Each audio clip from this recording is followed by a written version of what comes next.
Cuando la promesa de la educación gratuita parece centrarse en el financiamiento más que en la calidad, hay una universidad privada que nos recuerda que la excelencia es más que un simple eslogan, es el resultado de un constante proceso de mejora que no se logra de la noche a la mañana. Hablamos de la Universidad Mayor, la misma que en 2010 logró ser la primera universidad chilena acreditada en Estados Unidos. Hoy ratifica su calidad al conseguir una histórica reacreditación por 10 años y otros 5 años ante la Comisión Nacional de Acreditación en Chile. Lo recibimos con una tremenda satisfacción y con una gran responsabilidad.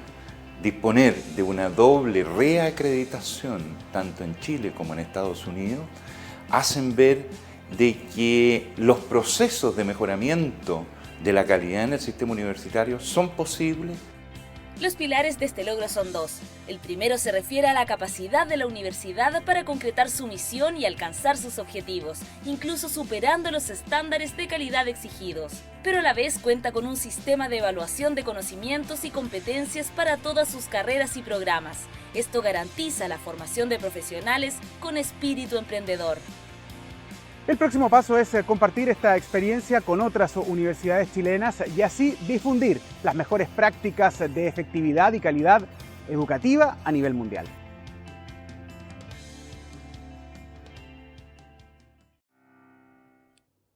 Hola chiquillos, ¿cómo están? ¿Todo bien? ¿Me ven bien? ¿Me escuchan bien? ¿Todo bien?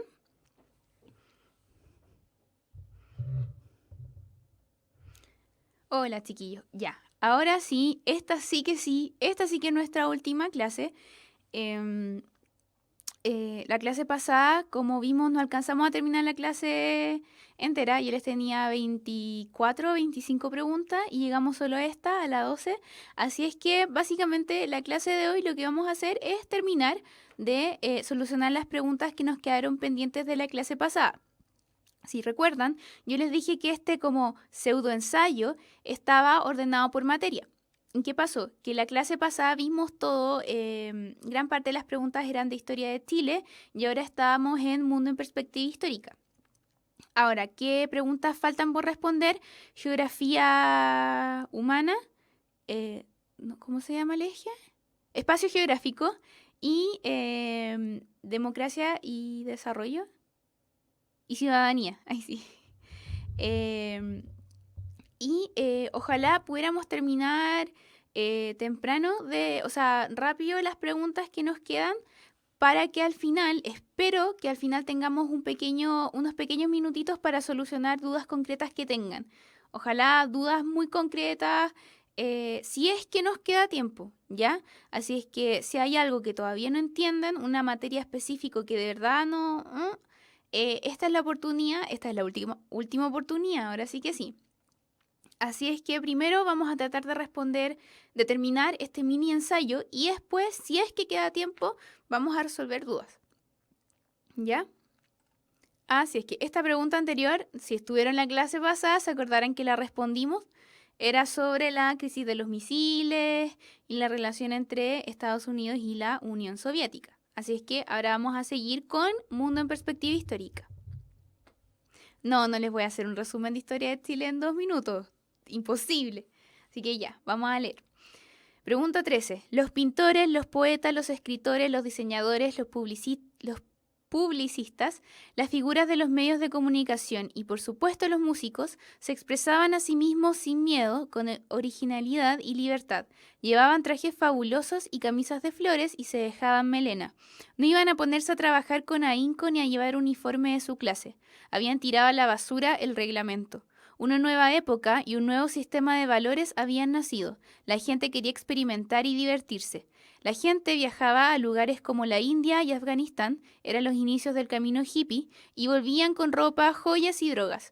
No tenían modelos de conducta, no sabíamos que las drogas eran peligrosas en potencia, ni que nuestros amigos podían acabar adictos o matarse con una sobredosis. Patty Boyd, un maravilloso presente. La cita señalada en el enunciado hace referencia a la juventud durante los años 60. De acuerdo al extracto, es correcto afirmar que a. Lo único que caracterizó a la juventud hippie de los años 60 fue el uso y abuso de drogas y sustancias psicotrópicas, la cual se reflejó en la abrumadora cantidad de adictos. B. El gran problema de la década de los 60 fue que los reglamentos morales dejaron de ser inculcados por las familias de la época, lo cual se manifestó en una juventud descarriada.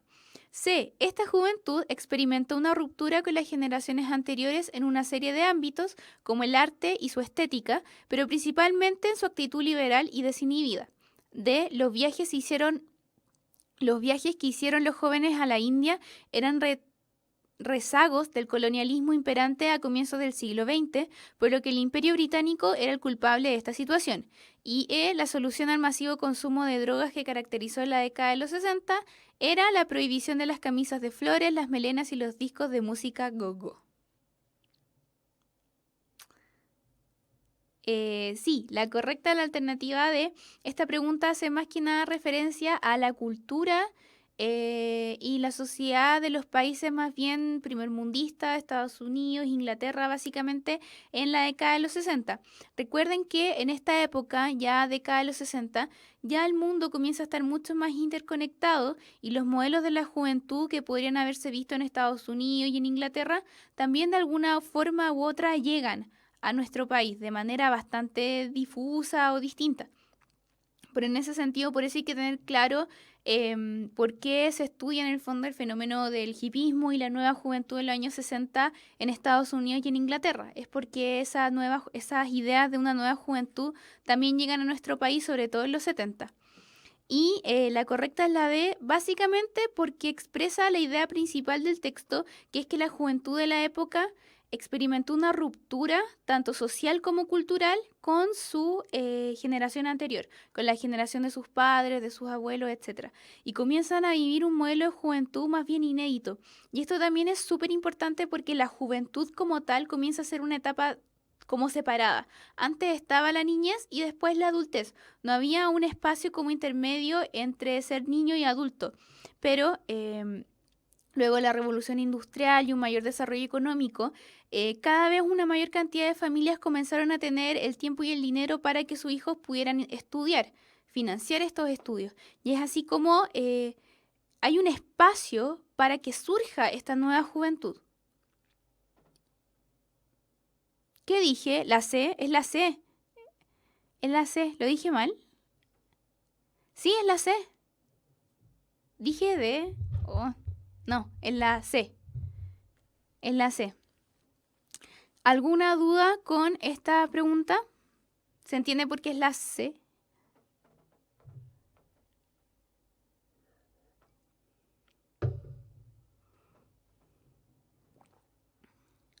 Empezamos hace 10 minutos. Ya, chiquillos, pregunta 14. Gorbachev inició su campaña de transformación del socialismo soviético con los dos lemas de perestroika o reestructuración, tanto económica como política, y glasnost o libertad de información. Pronto se hizo patente que iba a producirse un conflicto insoluble entre ellas. En efecto, lo único que hacía funcional al sistema soviético y que concebiblemente podía transformarlo era la estructura de mando del partido-estado heredada de la etapa estalinista. La reforma venía desde arriba, pero la estructura del partido-estado era al mismo tiempo el mayor obstáculo para transformar el sistema que lo había creado. En la mente de los reformistas, la glasnost era un programa mucho más específico que la perestroika. Significaba la introducción o reintroducción de un Estado democrático constitucional basado en el imperio de la ley y en el disfrute de las libertades civiles. Esto implicaba la separación entre partido y Estado, además del desplazamiento del centro efectivo de gobierno del partido al Estado.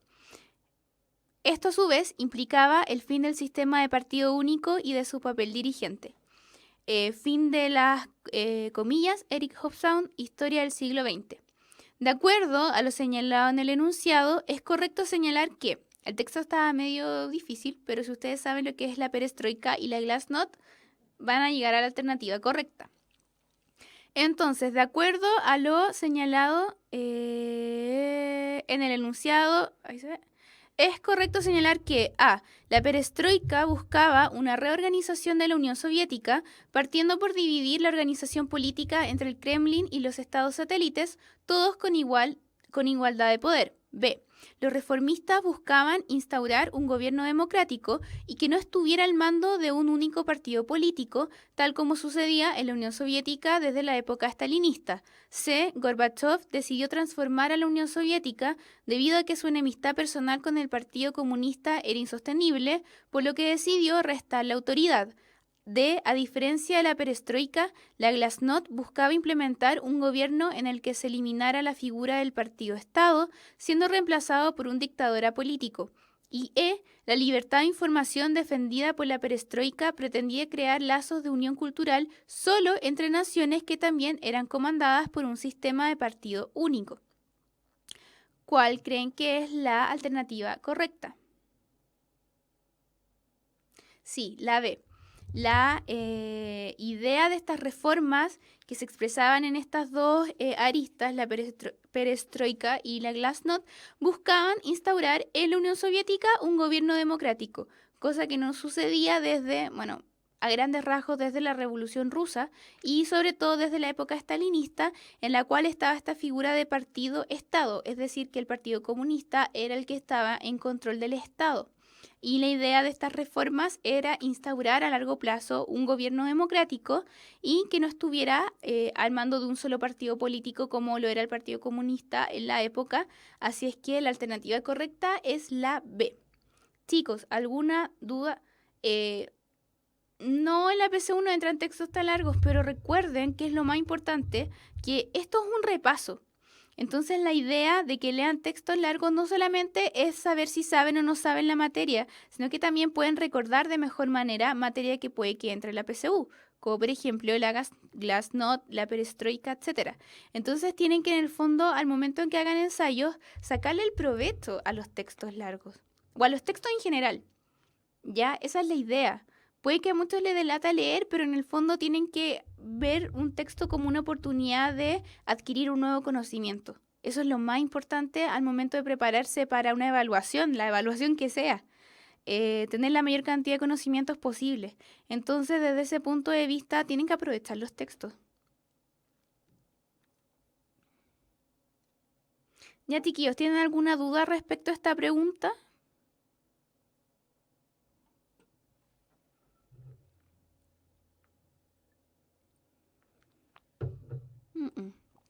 Vamos más rápido hoy día. Ya, pregunta 15. En el presente mapa se muestra el porcentaje de población A. Terminamos mundo en perspectiva histórica. Recuerden que este era un mini ensayo. O sea, y se imaginan, respondemos 75 o 80 preguntas que son la PSU de verdad, estaríamos días. Así es que este era un mini ensayo. Y terminamos con mundo en perspectiva histórica. Repito, si alcanzamos a terminar ahora rápido las preguntas que nos quedan de espacio geográfico y democracia y ciudadanía, vamos a dejar un tiempito al final para que si les queda alguna duda concreta la respondamos juntos. ¿Ya? Entonces, pregunta 15. ¿Se ve muy mal? Ya, primero les voy a explicar el mapa. Es un mapa del mundo que en el fondo dice, en el presente mapa se muestra el porcentaje de población mundial que vive con menos de $2 al día. Entonces los colores más claros es donde hay una menor cantidad de población que vive con esa cantidad de dinero, y al momento en que se comienza a oscurecer los países es porque hay una mayor cantidad de población que vive con menos de $2 al día. En ese sentido, en los colores más oscuros, es decir, que hay una mayor cantidad de población que vive con menos de $2 al día, reflejan una mayor cantidad de pobreza. ¿Ya? Así es que vamos a leer, ¿se vio mi torpedo? No, vamos a leer la pregunta juntos. En el presente mapa se muestra el porcentaje de población mundial que vive con menos de $2 al día.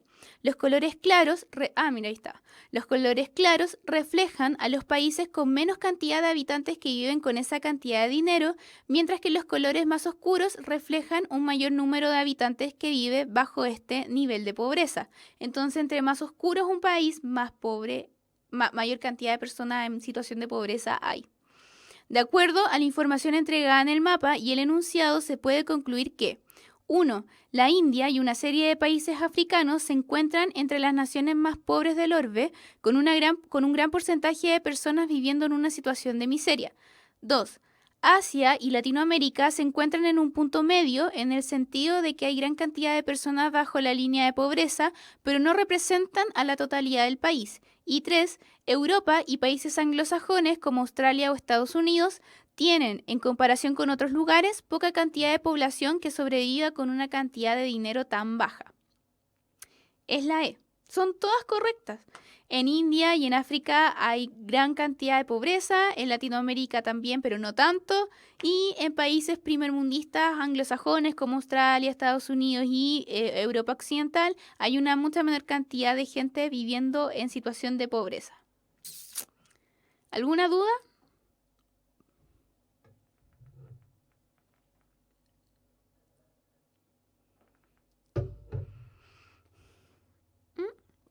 No. 16. Los censos son cuestionarios que se realizan a lo largo de todo el territorio nacional, cuyo fin es determinar la cantidad total de habitantes del país y otros datos demográficos como la edad, sexo, ocupación y lugar de residencia. De acuerdo a esta información, distingue cuáles de los siguientes estudios pueden elaborarse gracias a la información extraída de un censo. 1. Tasas de fecundidad y esperanza de vida al nacer. 2. Estudios sobre migración. Y 3. Análisis de género sobre la población.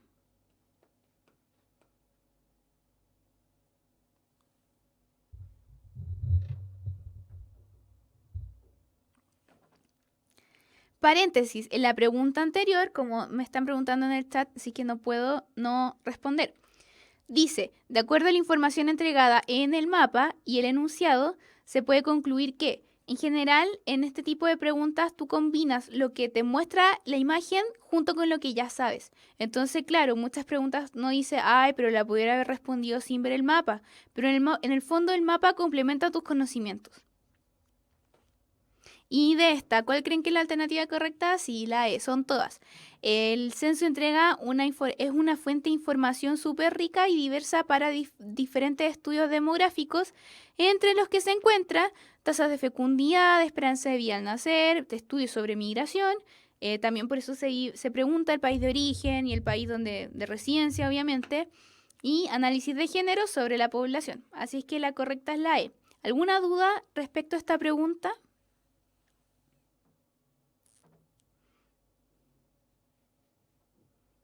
¿No? ¿Saben por qué yo creo que vamos más rápido ahora? Porque la clase, el repaso anterior fueron preguntas de historia y son preguntas más densas, más complejas. Entonces en ese sentido daba mucho para la discusión y las dudas. Yo creo que por eso nos demoramos tanto, porque si alguien, por ejemplo, en el chat, como recuerdo la clase anterior, me dice que, no sé, que no entiende muy bien procesos como la Guerra Fría, etcétera, tengo que tomarme el tiempo para explicarlo y para que todos en el fondo lo tengan claro. Y en ese sentido, siempre la materia de historia va a ser más densa y quizás más compleja.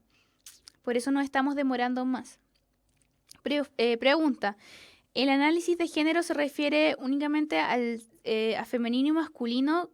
Claro, porque por eso es un análisis de género a nivel demográfico. Índice de femenidad, de masculinidad, como cuántas mujeres hay cada tantos hombres, o al revés, cuántos hombres hay cada tantas mujeres. Claro, número de hombres cada 100 mujeres es el índice de masculinidad o femenidad. Y eso es súper interesante en países donde, no sé si han visto en reportajes que hay como pueblos donde hay más mujeres que hombres o más hombres que mujeres. No sé si es cada 100 o cada 1000 habitantes, pero esa es la idea en el fondo. Analizar la distribución de género en cuanto a femenino y masculino en una población, si son iguales, hay más hombres o más mujeres. La transexualidad, no sé si cuenta, no sé si, si cuentan los cambios de género. Ahí sí que no sé. No sé qué pasa con la gente que cambia de género. No lo sé. El crecimiento vegetativo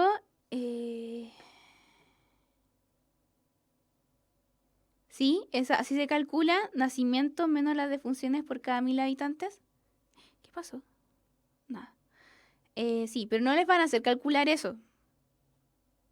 Ni las tasas de fertilidad. No. Ya, pregunta 17. Existen una serie de ventajas que favorecen la vida en las ciudades por sobre las condiciones que se encuentran en las comunidades de una zona rural. Una de las características que distinguen a las urbes es la gran cantidad de espacios culturales que ofrecen. Así, los habitantes de las ciudades tienen la posibilidad de elegir diferentes alternativas de distracción en un medio de amplia oferta. En este sentido, ¿cuáles de las siguientes alternativas se pueden considerar como un espacio cultural propio de las ciudades? 1. La presencia de una amplia variedad de museos y galerías de arte, los cuales muestran obras de artistas chilenos como también de otras naciones. 2. Una gran cantidad de salas de cine, las cuales promueven las realizaciones tanto nacionales como extranjeras. Y 3. La existencia de una amplia oferta de arte callejero, como por ejemplo las realizaciones teatrales al aire libre o los malabaristas de la calle y los parques. Está fácil. La E.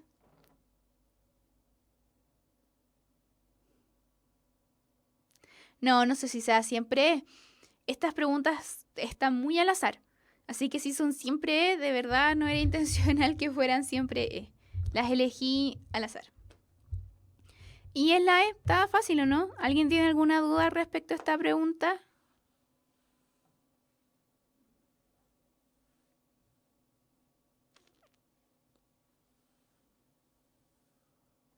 ¿No? ¿Ninguna duda?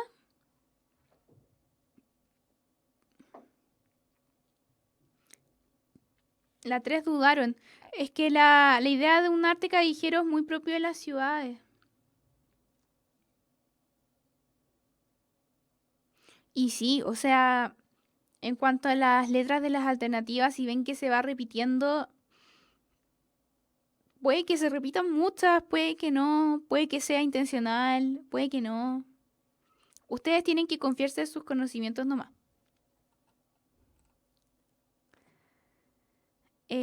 Pregunta, ¿en las zonas rurales no se ve? Es que gran parte, piensa, por ejemplo, los museos. Puede que haya museos en zonas rurales, pero ponte tú, la gran cantidad de museos y galerías de arte son muy propios de las ciudades. Así como también las salas de cine y el arte callejero. Es algo muy propio de la ciudad.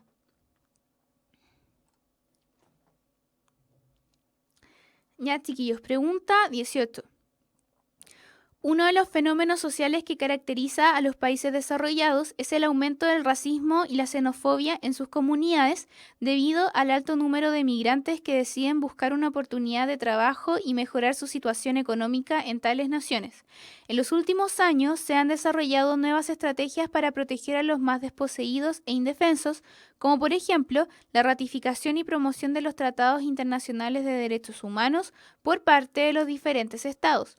Basándose en la idea expresada en el enunciado, es posible señalar que a. El desarrollo de corrientes de opinión racistas y xenófobas se dan solamente en países que han logrado un alto nivel de desarrollo económico. B. Las ideas racistas contra los migrantes que llegan a un país pueden producir una serie de eventos de violencia contra ellos, por lo que es necesario reafirmar y defender sus derechos. C. La solución al racismo y la xenofobia es que las naciones prohíban la entrada de nuevos migrantes a sus territorios. D. Los derechos humanos solo deben ser ratificados cuando los habitantes de un país pueden poner en peligro la seguridad de las personas provenientes de naciones extranjeras. Y E. Las ideologías racistas y xenófobas son expresiones sociales cuyo origen se encuentra en la globalización de la humanidad. Si es la B. La alternativa correcta es que estas ideas racistas y xenófobas contra los migrantes pueden producir una serie de hechos de violencia, por lo que es necesario regular y defender sus derechos. Esto es un fenómeno muy, muy moderno y también se puede ver mucho en Chile, en nuestro país, aunque uno no lo crea. En comparación con el resto de los países de la región latinoamericana, muchos migrantes sí ven a Chile como un lugar en el cual tienen más oportunidades y tener una vida mejor. Por eso es que han llegado tantos migrantes en los últimos, ¿cuántos? ¿5 años? Han llegado bastantes. Y obviamente la idea es que el Estado y la sociedad se preocupe por respetar los derechos humanos de todos, de chilenos, de migrantes, del país que sea. Todos tenemos que vivir en paz y a todos nos tienen que respetar en nuestros derechos.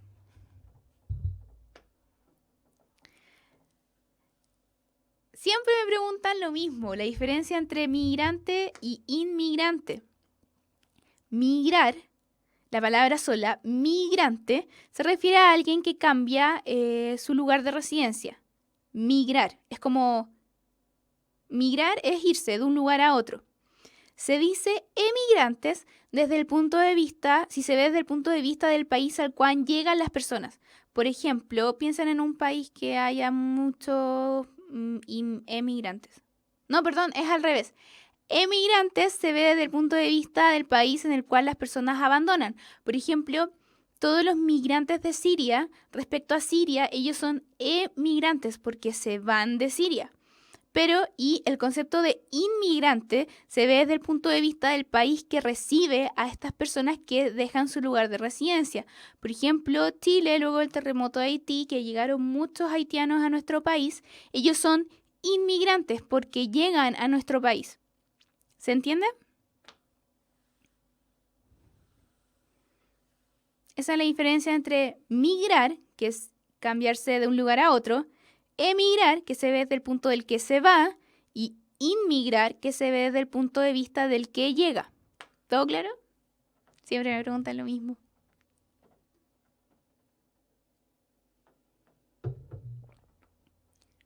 Ya.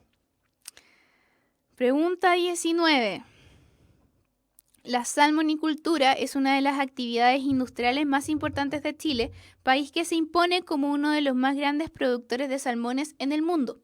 A pesar del éxito económico que lleva consigo esta rama industrial, es a la vez muy criticada debido a las consecuencias negativas que trae el salmón como una especie animal foránea, la cual fue introducida masivamente en nuestro territorio en la década de 1980.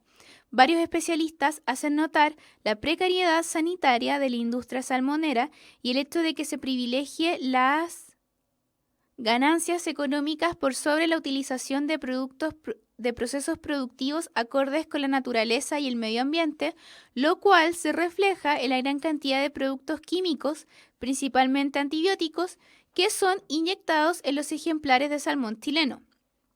A ver, contexto. El salmón, tal como pueden ser otras especies como el pino, son especies extranjeras, o sea, son especies foráneas, que no se originan en nuestro ecosistema, sino que se originan, creo que el salmón viene como de los países nórdicos, y se impone de manera forzada en nuestro país, por eso se llama salmonicultura, porque en el fondo las salmoneras construyen unas cosas gigantes en medio del mar. No sé si han visto como por Chiloé o muy en el sur de Chile, unas cosas, son unas plataformas inmensas en medio del mar en el cual se produce como un criadero de salmones, pero es básicamente artificial porque son especies extranjeras. ¿Ya? Entonces ese es el contexto que refleja la pregunta. Y no sé si se acuerdan que hace un tiempo hubo un virus, el virus no me acuerdo cómo se llamaba, pero era un virus que mataba a los pescaditos. ¿Ya? Y el punto es que acá en Chile, como son una especie foránea, les inyectan antibióticos a los pescaditos para que no les llegue el virus. Y el problema es que si a un salmón le inyectan antibióticos, esos antibióticos después los ingiere la persona que se come el pescadito. Entonces ese es un problema, el cual es un problema como contingente al día de hoy. Alguien puede pensar, ¿y por qué nos preguntan de salmones? ¿Por qué salmones? Y básicamente esta pregunta es de espacio geográfico y hace referencia a una de las actividades industriales de nuestro país. Y es importante saber la situación en el caso de los salmones. Por ejemplo, cuando yo di la prueba me preguntaron algo como de las langostas.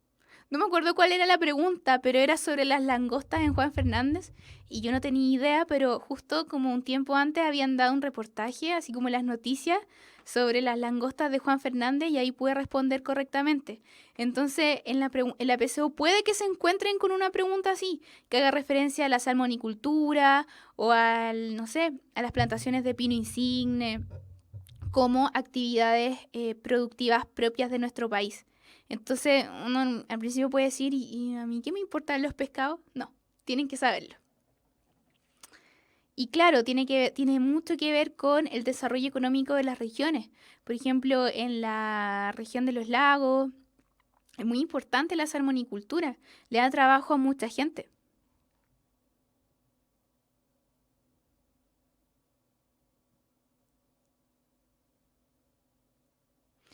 ¿Y si es un producto tradicional o no tradicional?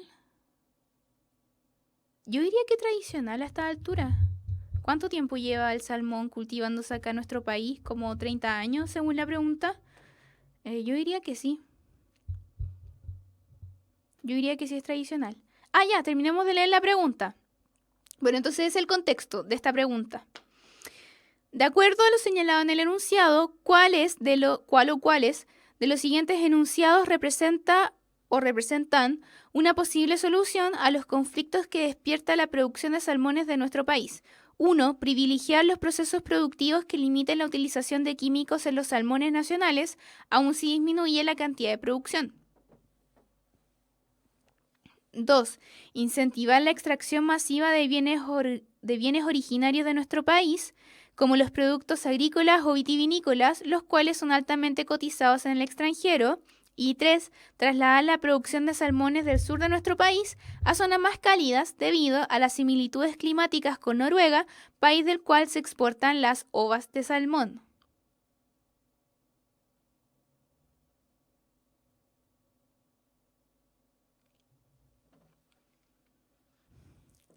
¿Creen que es la A?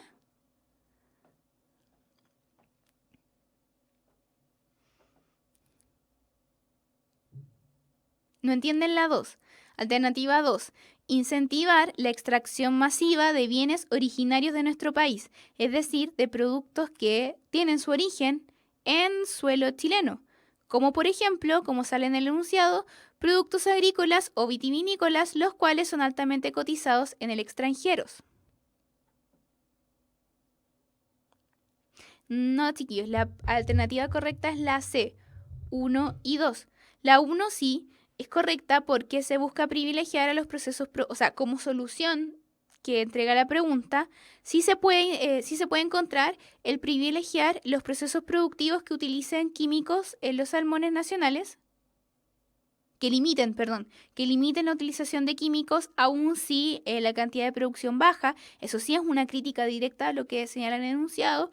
Y la 2 también es correcta, incentivar la extracción masiva de bienes originarios de nuestro país que no tienen estos problemas, como por ejemplo el salmón, que debido a que es una especie foránea, se le tienen que inyectar estos antibióticos para que no le llegue el virus a los pececitos.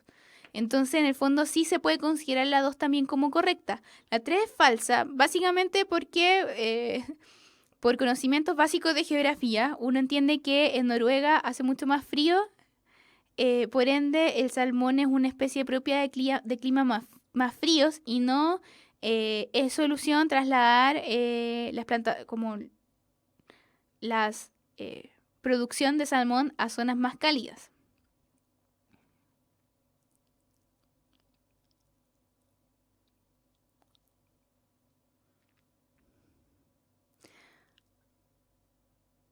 Sí, ya lo estoy pensando. Tiene sentido que la 2 sea confusa. Sí, tienen razón, porque la 2 no se refiere precisamente a la producción de salmón. En ese sentido, sí. Me equivoqué. Sí, tienen razón, que es confusa. Entonces, en ese sentido, sí, tiene más sentido que sea solo la 1, porque se refiere solo al salmón. Claro, o sea, si se ve el punto de vista del problema en cuanto a la producción salmonera, sí, sería solo la A.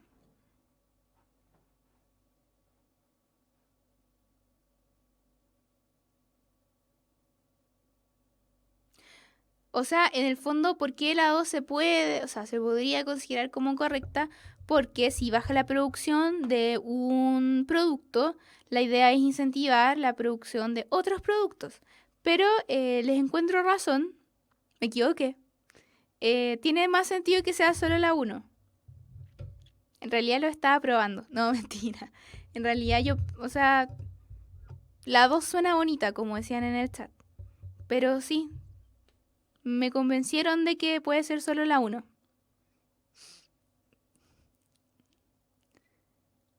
¿Alguna duda con esta pregunta? Ya, chicos, vamos a pasar a la pregunta siguiente. Sí, todos se equivocan. Uno no es perfecto. Pero ojalá a la PS1 les toque esto. Yo creo que el lenguaje da más para... Cuando uno piensa que pueden ser dos alternativas correctas, yo creo que eso es mucho más posible en lenguaje que en historia. 20. Esta mañana la empresa... comillas. Esta mañana la empresa nacional de petróleo ENAP informó que el derrame de petróleo en la bahía de Quintero llegó a los 22.000 litros y no a los 3.000 que se informó en un primer momento. Mediante un comunicado, la empresa informó que ejercerá todos los recursos legales pertinentes para determinar la responsabilidad final del derrame, con el fin de que se haga cargo tanto de los daños ambientales y sociales para la comunidad afectada, como de los costos que ha significado para la empresa y el daño provocado a su imagen corporativa. La tercera, 3 de octubre del 2014. De acuerdo al texto, es posible señalar que 1. En un comienzo no fue posible medir con exactitud la cantidad de petróleo derramado en la bahía de Quintero. 2. Los daños que enfrentó la comunidad fueron solo de tipo ambiental, no viéndose afectadas otras áreas de desarrollo, como por ejemplo el económico. Y 3. ENAP no fue el responsable del derramamiento de petróleo y buscará a los responsables del accidente con el fin de que les reembolsen los gastos que tuvo la empresa.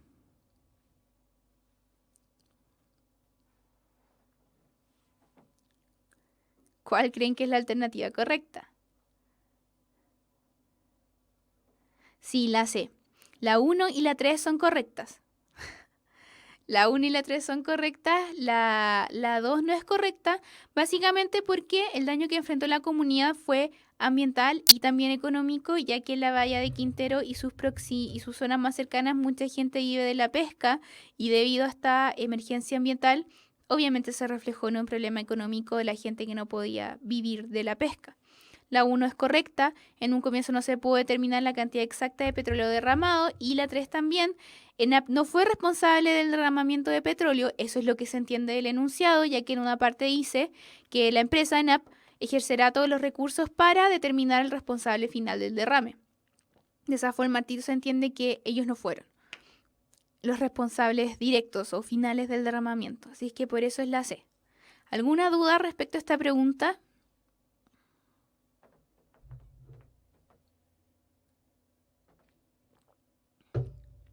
¿No? Ya, chiquillos, son 20 para las 8. Vamos a hacer un break de 5 minutos. Y yo creo que en el tiempo que nos queda sí vamos a alcanzar a responder las preguntas que nos quedan. Y si tienen alguna duda concreta, porque esta es la última oportunidad, después de esta no hay otra. Así es que vamos con el break. A la vuelta terminamos las 5 preguntas que nos quedan y vamos a dejar unos minutitos para las últimas dudas concretas, ¿ya? Chiquillos, tengo que hacer el recreo. Chiquillos, nos vemos en 5 minutos.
Son muy pelados, lo estaba viendo en el chat. Volvimos, ¿ven? Se pasaron rápido los 5 minutos. Respecto a las otras clases, yo no tengo idea. Estaba muy enredado todo, hubo hartos problemas técnicos, así que no sé. Sé que van a haber más clases esta semana, pero no sé los días. Pueden ver en la página de puntaje. Eso, ¿qué más les iba a decir? Algo, pero se me olvidó. Ah, yo también creo que la pregunta de desafío era la E.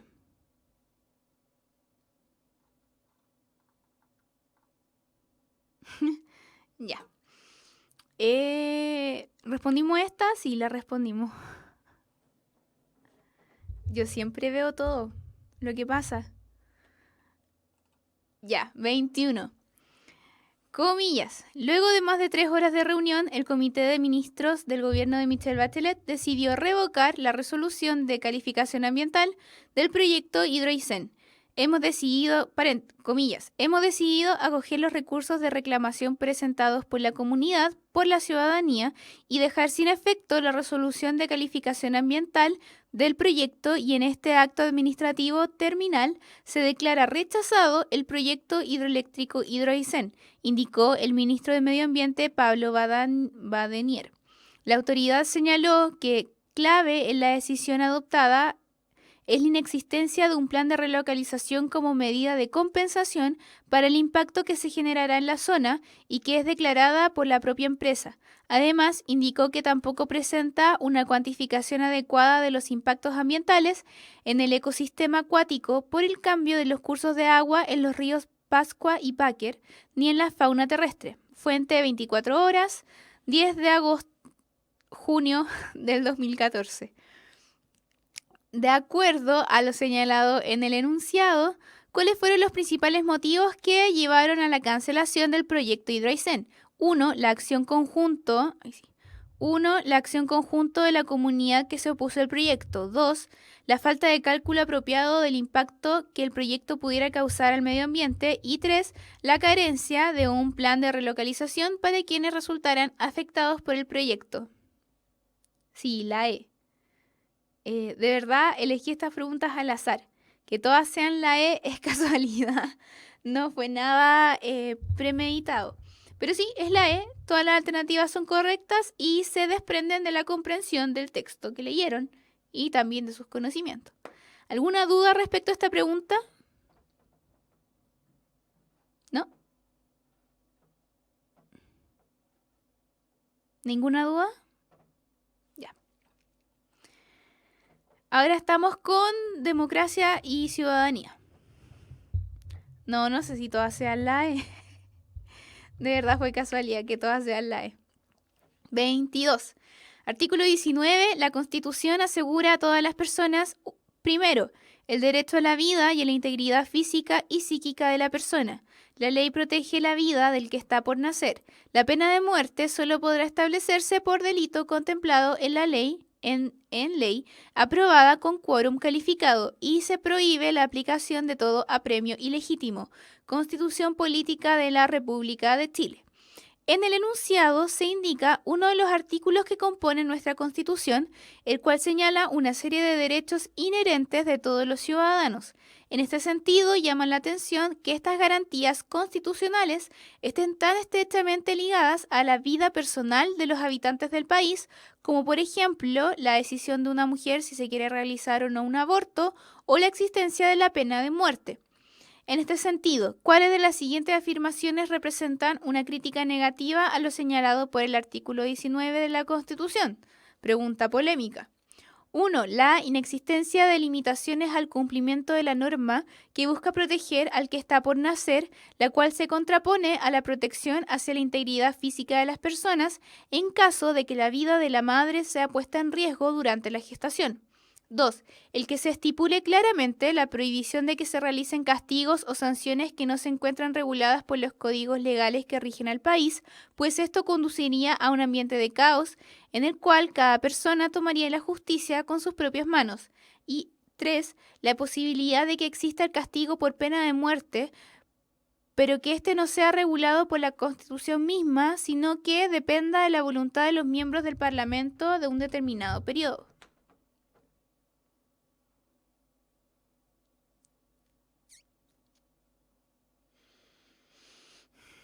Está difícil. Yo encuentro que está difícil.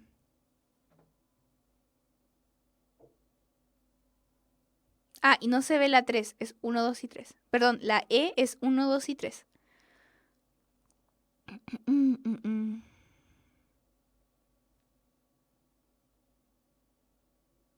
Sí, la alternativa correcta es la D, 1 y 3.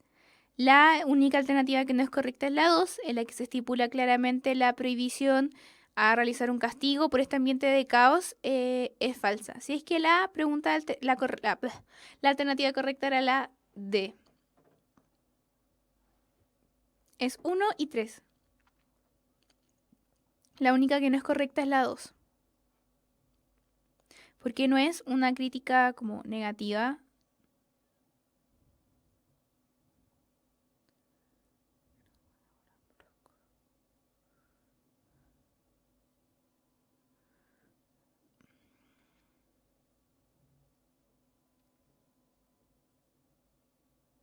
A ver, esta pregunta está complicada. La voy a leer bien. Ya, lo que nos preguntan es cuáles de las alternativas se representan una crítica negativa a lo señalado por la Constitución. La 1 se entiende que es una crítica negativa. Es muy evidente que sí, ya que dice que la defensa de la vida del que está por nacer se critica de que muchas veces también la vida de la madre puede estar en peligro y ahí en el fondo se contrapone a la protección física de todas las personas, ya que en este caso la madre estaría desprotegida. Y la 3, la posibilidad de que exista el castigo por pena de muerte, pero que éste no sea regulado por la Constitución misma, sino que dependa de la voluntad de los miembros del Parlamento, también es una crítica negativa, ya que dicen en el enunciado, la pena de muerte solo podrá establecerse por delito contemplado en ley aprobada con quórum calificado, es decir que, en el fondo, en ese sentido, la pena de muerte va a depender de una votación absolutamente coyuntural, es decir, de acuerdo al contexto, y no va a estar establecido de acuerdo a tales crímenes sí o no. Bueno, la idea es que no exista la pena de muerte. ¿Y por qué la 2 no es correcta?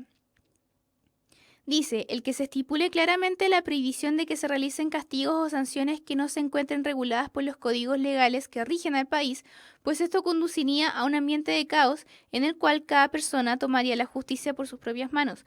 No es una crítica negativa, de hecho es una crítica positiva, ya que en el fondo, si cada persona tomara la ley por sus propias manos, por ejemplo, si alguien me pega un empujón y yo me enojo mucho, no sé, y yo me enojara mucho y de vuelta le pego un combo, o sea, algo que es imposible, pero si llegara a pasar eso, si tomara yo la justicia por mis propias manos, sí existiría un ambiente de caos.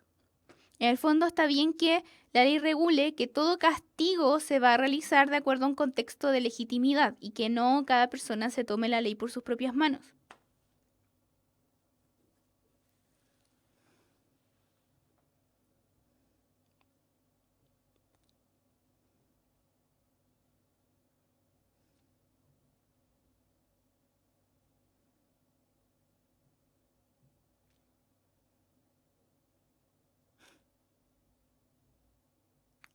La verdad es que esta pregunta es compleja porque es una pregunta de evaluación, ¿ya?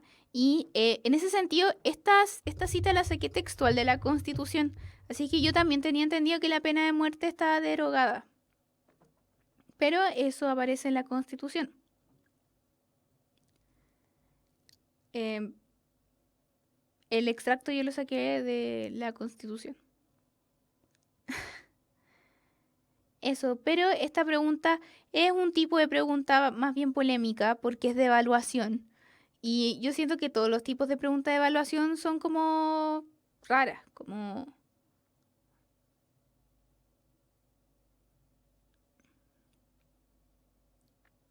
Lo que en el fondo, la idea es que ustedes determinaran cuáles de esas siguientes afirmaciones representaban una crítica negativa.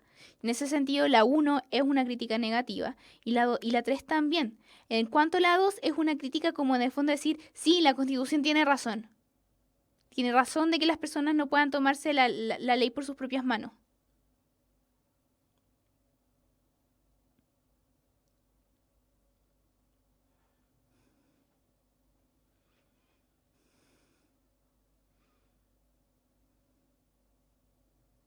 Bueno, pero en ese sentido no sé si se entiende por qué esta pregunta es compleja, porque ustedes tienen que evaluar cuál de las siguientes alternativas son, o en el fondo, una crítica positiva o negativa, y en ese sentido se entiende que la 1 y la 3 están en contra de lo que señala la Constitución y la 2 está a favor.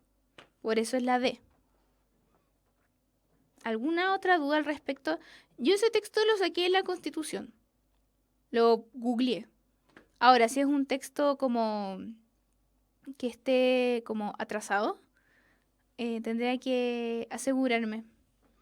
Pero sí, avancemos. Ya se entendió. Pregunta 23. Comillas. El Estado, en todos sus ámbitos, desde la administración central hasta las administraciones locales de las pequeñas ciudades, utiliza los impuestos para recaudar ingresos con el fin de realizar proyectos públicos como carreteras, escuelas y defensa nacional. Gregory Mankiw, Principios de Economía. De acuerdo a lo señalado en el texto, ¿por qué es necesario que todos los ciudadanos cumplamos con nuestras obligaciones tributarias? A. Porque el dinero que se paga como impuesto es devuelto a los contribuyentes a través de obras públicas como salud y educación estatal. B. Porque con el dinero que tributan las grandes empresas, el Estado no alcanza a satisfacer las necesidades de la población a nivel nacional. C. Porque si las personas pagaran sus impuestos, significa que prefieren utilizar las instituciones públicas por sobre las privadas. D. Porque las constantes amenazas bélicas que enfrenta nuestro país hace necesario que todos los ciudadanos aporten recursos para las Fuerzas Armadas. Y E. Porque al no existir una apropiada oferta de educación privada, el Estado necesita de un constante flujo de recursos para poder educar a todos los niños del país. Es la A. Está fácil. Básicamente porque el dinero que uno tributa se es de cierta manera devuelto a través de, sí, entre paréntesis, devuelto a través de la institución de obras públicas y bienes públicos inherentes para todos como salud y educación. Comillas. Esa es la idea, en el fondo esa es la teoría. Me preguntan algo de otra materia. ¿Cuál es la diferencia entre la Unidad Popular y el Frente Popular? Y me encanta esta materia. Ya. El Frente Popular fue una coalición política en la década del 30, a fines de la década del 30, en la cual, en el contexto de esta década de 1930, en países como España y Francia, llegaron al gobierno coaliciones de centro-izquierda. ¿Y qué pasó? Que en Chile, sobre todo el Partido Radical, dijo, oye, nosotros deberíamos hacer lo mismo, deberíamos crear una coalición de centro-izquierda para sumar los votos de esta zona política. Recuerden que a partir de comienzos del siglo XX, los partidos de izquierda comienzan a fundarse y a ganar popularidad, producto de la cuestión social que se vivía en nuestro país, el Partido Comunista y el Partido Socialista. Entonces, en el año 36, más o menos, antes de las elecciones del 38, se crea el Frente Popular como una coalición de centro-izquierda para que triunfara el candidato de esta coalición, y en el fondo la idea era sumar la mayor cantidad de votos. ¿Quiénes formaron el Frente Popular? Principalmente el Partido Radical, luego se le unió el Partido Comunista y luego el Partido Socialista. Y además se le unieron instituciones gremiales, educacionales, sindicatos, etc. Entonces, el año 38, el candidato del Frente Popular fue Pedro Aguirre Cerda, que triunfó las elecciones, llegó a la presidencia y él fue en el fondo la única figura, el único presidente que realmente ganó bajo la estrategia del Frente Popular. Durante el gobierno de Pedro Aguirre Cerda, el Frente Popular se desarma, básicamente porque era una coalición de partidos, como hoy lo es la Concertación. No, la Concertación ya no existe, la Nueva Mayoría y la Alianza, etc. Este Frente Popular se desarma, cada partido sigue como en el fondo actuando de manera autónoma, y en este sentido siempre el partido más importante de la época fue el Partido Radical, que era como un partido de centro que estaba muy abierto al diálogo con las otras coaliciones de derecha e izquierda. Entonces, ¿qué pasa? El Frente Popular se acaba, Pedro Aguirre Cerda lamentablemente muere, no alcanza a terminar su mandato, y luego triunfan dos presidentes que siguen bajo la línea radical. Juan Antonio Ríos y Gabriel González Viela. Los nombres de repente. Pero esa es la idea del Frente Popular como coalición de centro-izquierda en la década del 30. La Unidad Popular trataba en el fondo la misma idea, unir los partidos de izquierda. ¿Cuál es la diferencia? Que en el Frente Popular estaba el Partido Radical, que era como el partido de centro de la época. Pero en la época de la Unidad Popular, fines de los 60, el partido de centro de esa época era la Democracia Cristiana. Y la Democracia Cristiana no quería asociarse ni con la derecha ni con la izquierda. Entonces, en ese sentido, en la Unidad Popular solo se agruparon los partidos de izquierda. El Partido Socialista, el Partido Comunista, el MAPU, que era la facción de izquierda de la Democracia Cristiana, y otras organizaciones de izquierda menores. ¿Cuál es la diferencia? Que en el Frente Popular sí había un partido de centro, que eran los radicales, y en la Unidad Popular no, porque estaban todos los partidos, todos los proyectos políticos estaban muy polarizados.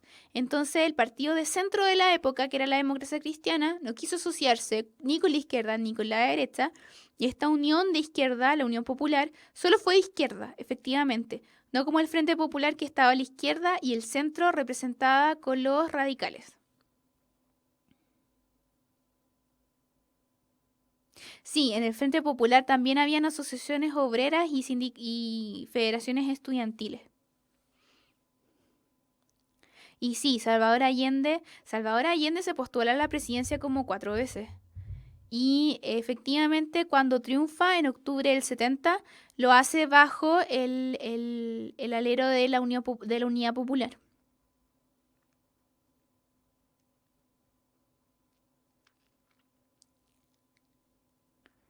El MIR, sí, creo que el MIR sí formaba parte de la UP. Porque no nació después del 73, nació antes. Sí, nació en Concepción el MIR. Pero sí, creo que sí formaba parte de la Unión Popular, Unidad Popular.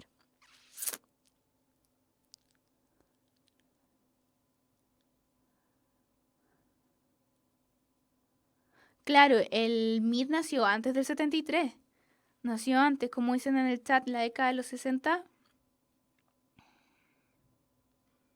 Y claro, era el brazo armado de la Unidad Popular, como luego lo fue Patria y Libertad, el brazo armado de la derecha. En el fondo, la polaridad entre los proyectos políticos fue tan fuerte que tanto en derecha como izquierda nacieron estos como organizaciones armadas.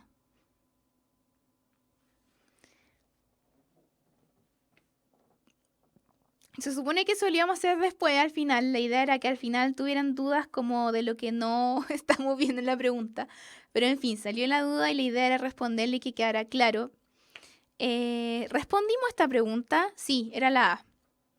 Ya nos quedan como 1 o 2. A ver, ¿cuántas preguntas nos quedan? Ya nos quedan 2 preguntas y dejamos unos minutitos para dudas de lo que sea. Pero antes respondamos estas 2 preguntas porque me desconcentraron.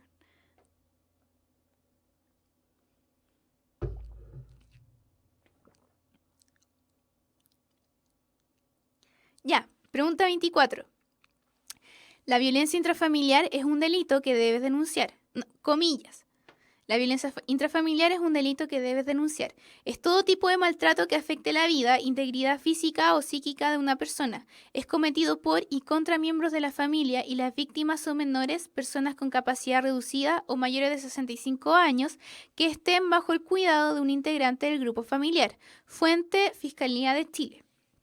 De acuerdo a lo señalado en el enunciado, ¿cuál de estas situaciones podría ser considerada como un acto de violencia intrafamiliar? 1. Si un delincuente comete un asalto contra un anciano y lo golpea.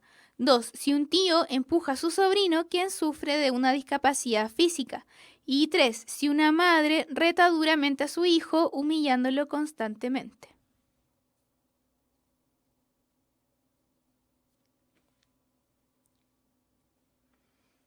Sí, la alternativa correcta es la E, la 2 y la 3, ya que se refiere a actos de violencia que ocurren al interior de una familia.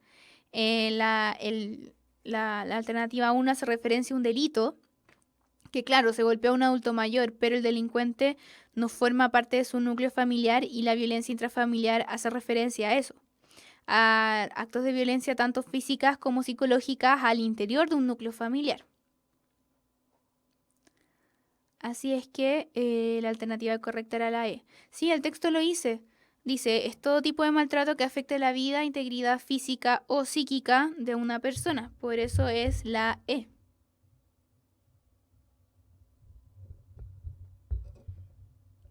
Sí, ¿se entiende por qué es la E y no la B? Claro, también. Y sale en el texto. Actos que afecten a la integridad física o psíquica de las personas. Ya, chiquillos, la última pregunta. 25. Paréntesis, comillas. No, comillas, paréntesis. Sobre la extensión del periodo postnatal de 3 a 6 meses. Está dirigido a todas las madres trabajadoras dependientes con contrato indefinido, contrato fijo, obra o faena temporeras y las trabajadoras independientes, trabajadoras honorarios por cuenta propia, feriantes, que estén trabajando al momento de irse de prenatal. Pueden acceder al beneficio comenzando a cotizar incluso una vez que ya estén embarazadas. Además, también tienen derecho las mujeres cuyo último contrato sea a plazo fijo, por obra o faena, incluidas las temporeras que no estén trabajando al momento de tener a sus hijos, pero hayan cotizado al menos 8 veces antes del embarazo y tengan un año de afiliación antes del embarazo. Fuente crececontigo.gov.cl. De acuerdo a lo señalado en el enunciado, evalúa cuál de las siguientes afirmaciones representa una dificultad a la correcta puesta en marcha del nuevo periodo de postnatal. Otra pregunta de evaluación, que son las complejas, dice, de acuerdo a lo señalado en el enunciado, hay que evaluar cuáles de las siguientes alternativas representan una dificultad a la correcta puesta en marcha del periodo de postnatal con el correspondiente pago. 1. La negativa de los empleadores a cumplir a cabalidad lo señalado por el Código del Trabajo y la nueva ley de postnatal debido a los gastos adicionales que estos pueden implicar. 2. La dificultad para establecer a las beneficiarias de este aumento en el periodo postnatal debido a que gran parte del trabajo femenino se realiza de manera ilegal. Y 3. El hecho de que sean las propias madres las que quieren regresar al trabajo en un periodo de tiempo menor a los 6 meses luego de haber dado a luz.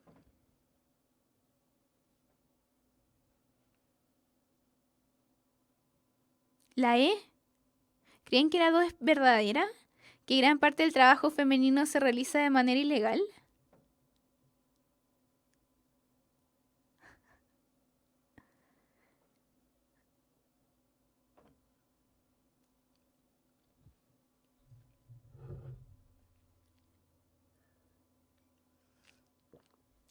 Lean bien. Es la A. Es solo la 1. La negativa de los empleadores a cumplir a cabalidad lo señalado por el Código del Trabajo debido a los gastos adicionales que implica estarle pagando un sueldo a una persona que no trabaja por 6 meses. Esa es la gran dificultad para que el periodo de postnatal se cumpla. La 2 obviamente es falsa. Gran parte del trabajo femenino no se realiza de manera ilegal. Y la 3 también es falsa, ya que generaliza una situación que puede que se dé, pero no es lo común. No es lo común que las mujeres no quieran usar sus 6 meses de postnatal y quieran ingresar antes al trabajo. De hecho, por eso se luchó tanto tiempo para que el periodo postnatal durara ese tiempo, porque muchas veces las madres querían tener un tiempo más para cuidar a sus hijos. Entonces, puede que se dé, pero no es la norma. Entonces, en ese punto de vista, la alternativa correcta es la A. ¿Quiénes son flojas, las mujeres? No, en ninguna alternativa se puede entender eso. ¿Yo? ¿Quise decir eso? Sí, quise decir que son buenas madres, obvio. Quieren cuidar a sus guaguitas. Chiquillos, eso fue todo. Y claro, tienen fuero, que no las pueden despedir a las mujeres embarazadas. Pregunta. Entonces, cuando hay una pregunta así, además de ver cuál sería la correcta, ¿hay que poner en duda la veracidad de las afirmaciones? Ese en el fondo lo complicado de las preguntas de evaluación. A mí en lo personal no me gustan. no me gustan porque en el fondo uno al momento de evaluar emite un juicio y cada persona puede emitir juicios distintos. A mí en lo personal no me gustan las preguntas de evaluación, pero lamentablemente es una habilidad pedagógica que se incluye en la PSU. También siento que es muy difícil como reconocerlas, pero en el caso de esta pregunta dice, evalúa cuál de las siguientes afirmaciones, bla, bla, bla. Entonces, en el fondo lo que tienen que hacer es leer bien. Por ejemplo, ahí dice, evalúa cuál de las siguientes afirmaciones representa una dificultad a la correcta puesta en marcha de bla, bla, bla. Entonces, yo creo que al momento de tener que responder una pregunta de evaluación, tienen que leer bien, leer muy bien qué es lo que les están preguntando. Si es una crítica positiva, una crítica negativa, o en este sentido, cuál de estas afirmaciones es una dificultad al momento de poner en marcha tal cosa. Yo siento que la clave para para responder correctamente estas preguntas es leer bien. Leer bien lo que les preguntan. Porque, por ejemplo, si la afirmación 2 fuera verdad, pues que no es verdad. Tú sabes que el trabajo femenino no se realiza en gran parte de una forma ilegal.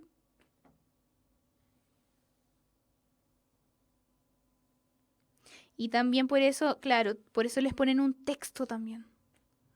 Entonces es en parte comprensión del texto y análisis, análisis y evaluación.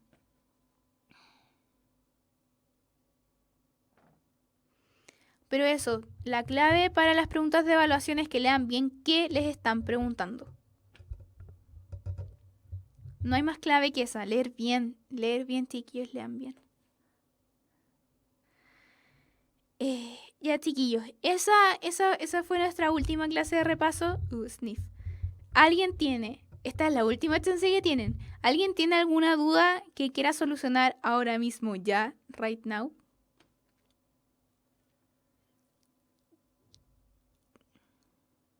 No tengo más preguntas.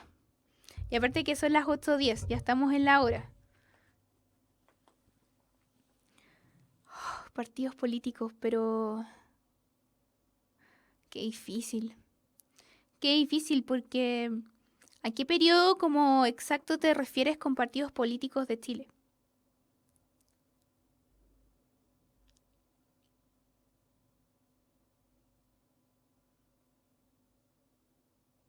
La verdad es que en cuanto a historia política, uff.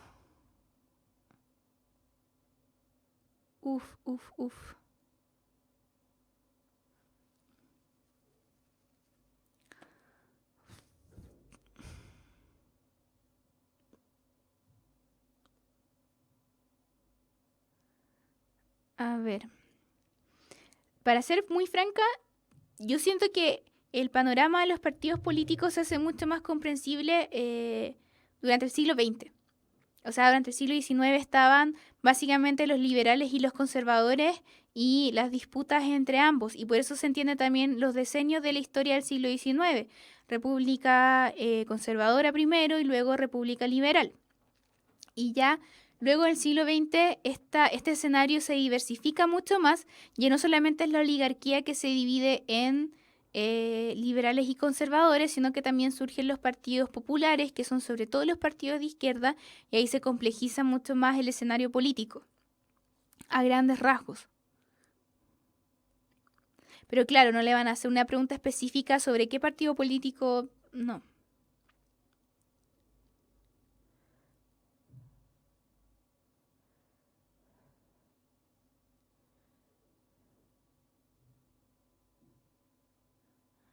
Sí, les recomiendo que tengan una idea básica de lo de las exportaciones de regiones de Chile. Por ejemplo, es muy fácil, por ejemplo, distinguir que las mayores exportaciones de cobre van a estar en la región de Antofagasta y de Atacama, por ejemplo. O que las exportaciones de salmón van a estar en la región de los lagos, etcétera. Entonces son más que nada tener ideas generales sobre las exportaciones regionales.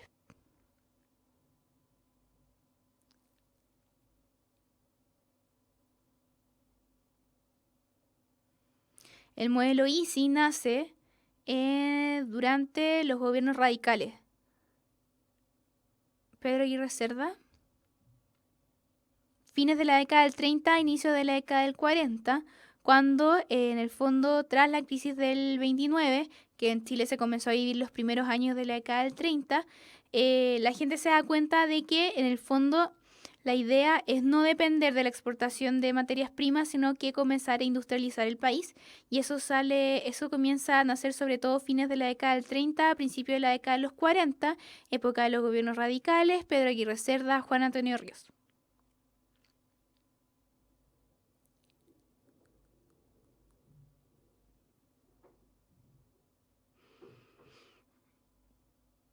Claro, Pedro Aguirre Cerda, la Corfo. Respecto a la casa de contratación, a mí me costó mucho aprenderme las instituciones de la colonia. Siendo muy honesta con ustedes, me costó mucho aprenderme de memoria esa materia. Pero claro, hace referencia al control del comercio que existía entre España y sus colonias en América. El Consejo de Indias, la Real Audiencia. A mí de verdad me costó. Son cosas que en verdad sé que las supe en algún momento, pero siendo muy honesta con ustedes, se me olvidan. No lo puedo saber todo. Perdón, chiquillos. Pero sí, la casa de contratación hace referencia al comercio. La Real Audiencia, problemas judiciales. Obvio, lo dice su nombre.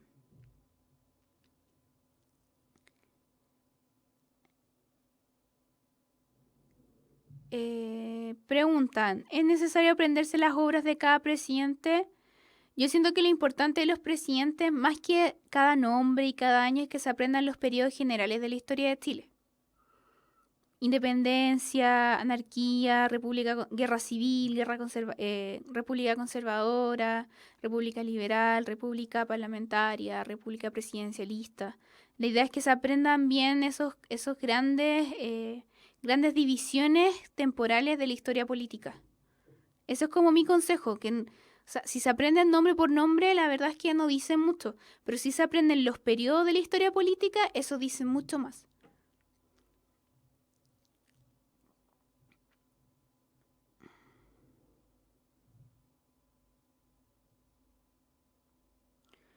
Claro, dice, a ver, Capitanía General. Chile era una capitanía general y se usaba esa descripción para las zonas de las colonias que no tuvieran una gran importancia económica, y son zonas que en general tienen problemas militares, como lo fue el caso de Chile y la insurgencia mapuche. Por eso se estableció en nuestro país una Capitanía General que tiene un corte más bien militar de organización.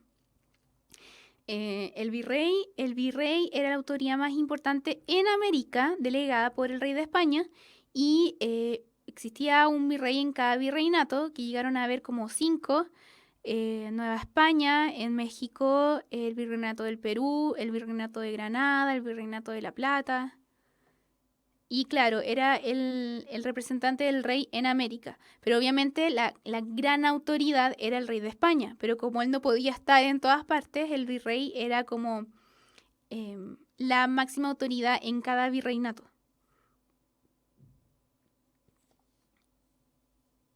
Saberse todas las constituciones, apréndanse lo importante. La constitución del 33 y la del 25, apréndanse los rasgos más importantes de esas dos constituciones. Y del 80, obvio.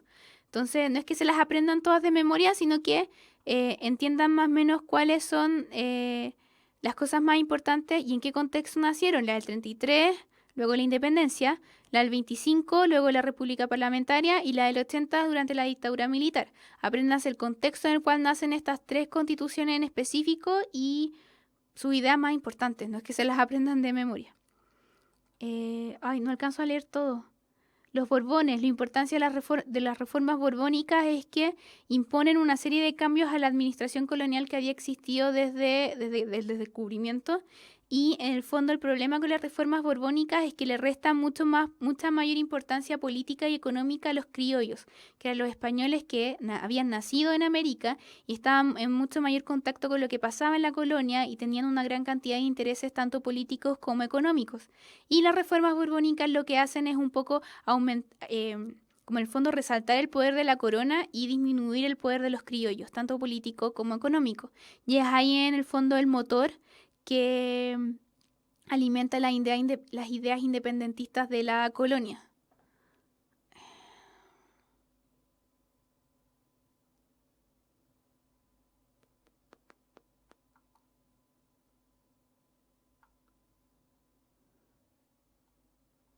Sí, esas son las 3 constituciones que les recomiendo que sepan en el fondo en qué origen nacieron y sus ideas más importantes, pero más importantes, nada muy... no alcanzo a leer todo. No, la constitución moralista fue como un ensayo de constitución que al final no resultó. ¿El sistema binominal está actualizado en la PSU? Francamente no lo sé, lo hemos visto, es una duda que yo tampoco tengo clara, ya que en el fondo, si bien se derogó el sistema binominal, fue el modelo de elección que se utilizó para las últimas elecciones parlamentarias. Entonces, en ese sentido, no tengo la respuesta de si entra o no entra. La cuestión del sacristán también es algo muy específico. Y eso tiene que, más que aprenderse la cuestión del sacristán, apréndanse todo esto de las leyes laicas durante la República Liberal. ¿Cómo se llama este presidente? Ay, son tantos nombres que francamente se me olvidan. Santa María. Fíjense, claro, en vez de pensar en la cuestión del sacristán, que es algo muy específico, piensen en el conflicto que despertaron las leyes laicas.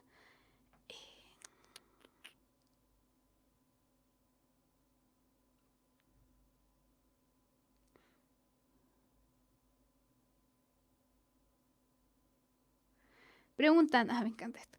¿Cómo termina la Guerra Fría? La Guerra Fría termina en la década de los 90 cuando la Unión Soviética cae.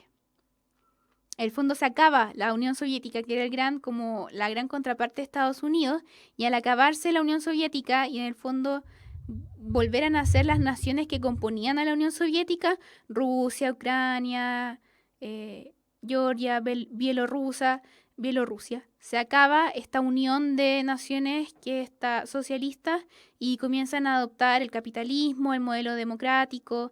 Ese es el fin en el fondo de la Guerra Fría, cuando se acaba la Unión Soviética y los países que componen la Unión Soviética, principalmente Rusia, adoptan el modelo capitalista y un gobierno democrático.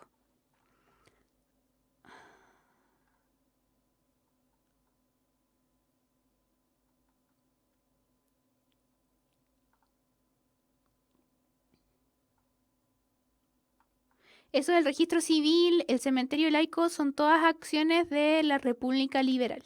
Tienen que tenerlo claro en ese contexto, fines del 19.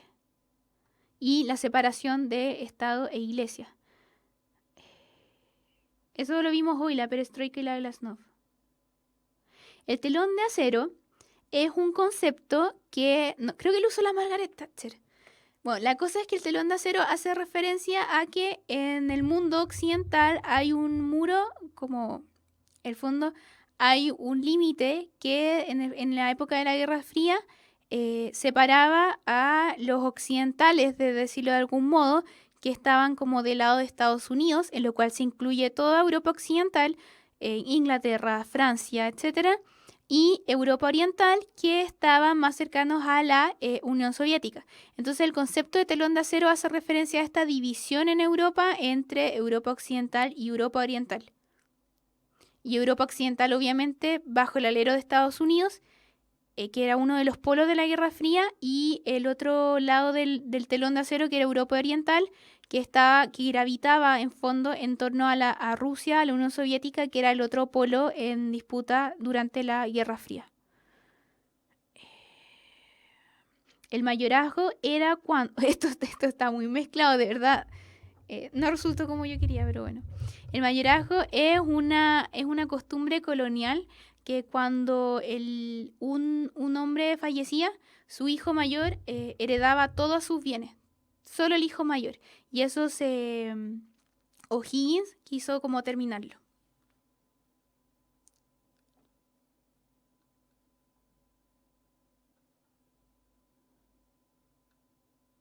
La crisis del petróleo se originó en la década de los 70, principios de los 70, básicamente cuando los países árabes comenzaron a cobrar más caro a Estados Unidos por el petróleo que sacaban de su zona.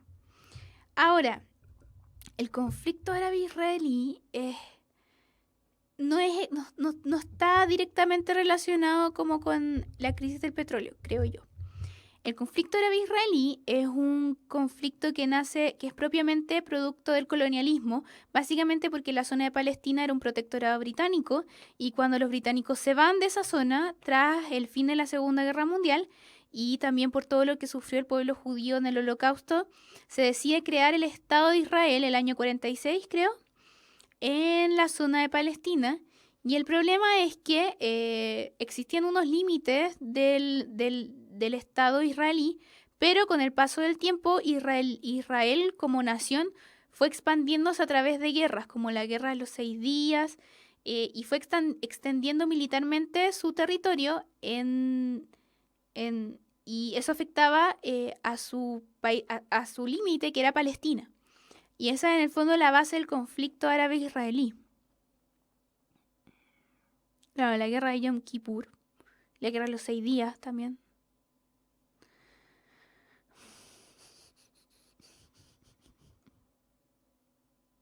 La verdad es que me cuesta entender eso de la crisis del petróleo, pero claro, hubo un conflicto armado en la zona como de Arabia y el precio del petróleo subió para sus compradores estadounidenses y ahí en el fondo nace esta gran crisis económica. Diego Portales fue una persona, un conservador autoritario, que luego del periodo de anarquía, él dijo que en el fondo, y él es el gran ideario de la Constitución del 33, que en el fondo lo que necesitaba Chile era autoritarismo político, y bajo estos ideales se conformó la Constitución del año 33. Es que me da risa porque es como Diego Portales, la crisis de los misiles, el conflicto árabe-israelí, el mayorazgo, como que es tan diversa la materia que en verdad me supera un poco. La crisis de los misiles lo vimos en la clase pasada en una pregunta, sucedió el año 62, cuando misiles soviéticos se posaron en Cuba y apuntaban directamente a Estados Unidos y esto alertó al gobierno de Kennedy y en el fondo tuvo que, a través de soluciones diplomáticas, se quitan estos misiles que apuntaban a Estados Unidos desde Cuba, que era como el baluarte en América de la Unión Soviética.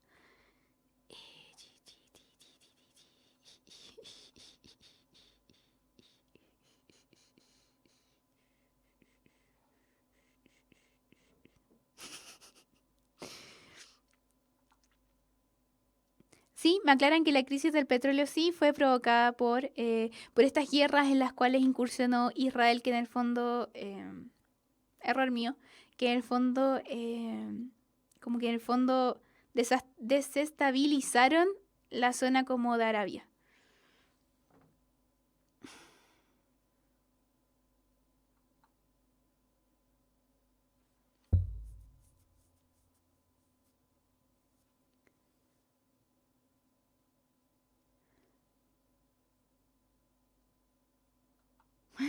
Hablan como del Golfo Pérsico y los mapuches. Esto está muy chistoso.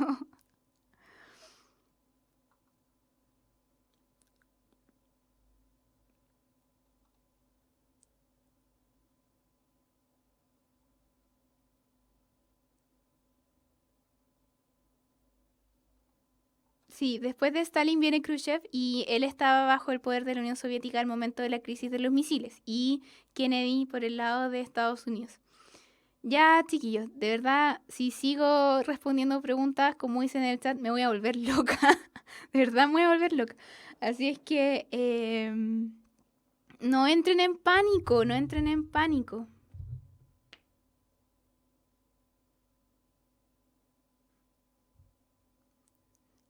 Les mando saludos a todos los alumnos. Ya, chiquillos, nos tenemos que ir porque es hora. Espero que en verdad fueron tantas dudas que como que, no, de verdad no, me tupí, me confundí en nombres, de periodos, de motivos de guerra. Fue mucho para mí. Fue demasiado. Así es que ya, chiquillos, esta fue nuestra última clase. La clase anterior hablamos en el fondo de tips para la PSU. Descansen, duerman bien, no estudien el día antes. estudiar para la PSU es un proceso y esta es la culminación. Así que les recomiendo que lo que no se aprendió, no se aprendió. Lamentablemente esto es un proceso. Acá en Puntaje estamos desde abril con las clases, así es que ahora relájense, no estudien el día antes, olvídenlo. Salgan, vayan al cine, distráiganse y lleguen muy confiados de sus conocimientos y de haber estudiado durante todo el año. Música de violín de fondo, así es que les deseo todo el éxito del mundo. Esto no es suerte, esto no es azar, esto es reflejar sus conocimientos, así es que les deseo mucho éxito. Así es que tengan un buen fin de año. Recuerden, la PSU no es el fin del mundo. Y nos vemos, ojalá pronto. Así es que éxito. Les va a ir bien. Chao, chiquillos. Cuando la promesa de la educación gratuita parece centrarse en el financiamiento más que en la calidad, hay una universidad privada que nos recuerda que la excelencia es más que un simple eslogan, es el resultado de un constante proceso de mejora que no se logra de la noche a la mañana. Hablamos de la Universidad Mayor, la misma que en 2010 logró ser la primera universidad chilena acreditada en Estados Unidos. Hoy ratifica su calidad al conseguir una histórica reacreditación por 10 años y otros 5 años ante la Comisión Nacional de Acreditación en Chile. Lo recibimos con una tremenda satisfacción y con una gran responsabilidad. Disponer de una doble reacreditación, tanto en Chile como en Estados Unidos, hacen ver de que los procesos de mejoramiento de la calidad en el sistema universitario son posibles. Los pilares de este logro son dos. El primero se refiere a la capacidad de la universidad para concretar su misión y alcanzar sus objetivos, incluso superando los estándares de calidad exigidos. Pero a la vez cuenta con un sistema de evaluación de conocimientos y competencias para todas sus carreras y programas. Esto garantiza la formación de profesionales con espíritu emprendedor. El próximo paso es compartir esta experiencia con otras universidades chilenas y así difundir las mejores prácticas de efectividad y calidad educativa a nivel mundial.